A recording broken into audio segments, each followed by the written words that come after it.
చొల్లంగి అమావాస్య నాడు వైద్య వీరరాఘవ స్వామిని విశేషంగా పూజించి దర్శిస్తారు. ఈ రోజు వీరరాఘవ స్వామిని దర్శించుకున్న వారికి దీర్ఘకాలిక అనారోగ్య సమస్యల నుంచి బయటపడతారు.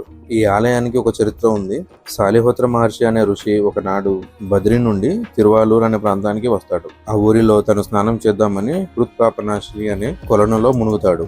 తను ఆ తటాకంలో మునిగి లేవగానే అలౌకికమైన భావనకు లోనవుతాడు. అప్పుడు తను అక్కడే నివాసం ఏర్పాటు చేసుకుని రోజు ఆ తటాకంలో స్నానం చేస్తూ మౌనం పాటించి సంవత్సరానికి ఒకటే రోజు తింటూ తపస్సు చేయసాగాడు. సంవత్సరం పాటు తపస్సు చేసి చివరి రోజు భోజనం చేద్దామని వరిపిండితో తను ఆహారం తయారు చేస్తూ ఉంటాడు.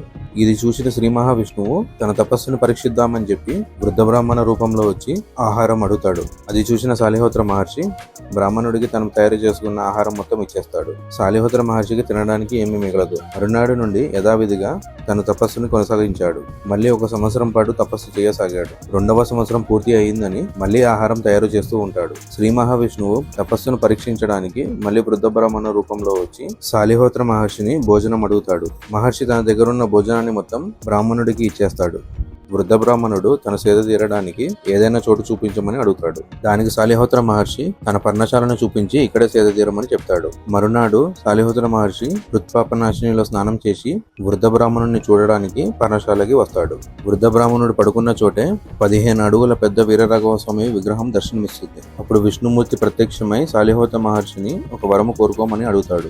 మహర్షి తన స్వార్థం గురించి ఆలోచించకుండా తను వీరరాఘవ స్వామిగా ఎప్పుడు ఇక్కడే కొలువై ఉండాలని, నిన్ను దర్శించుకున్న వారికి దీర్ఘకాలిక ఆరోగ్య సమస్యలు, ఆందోళనలు దూరం అవ్వాలని కోరుకుంటాడు. తన భక్తికి మెచ్చిన వీరరాఘవ స్వామి సాలిహోత్ర మహర్షికి ఆ వరము ప్రసాదిస్తాడు.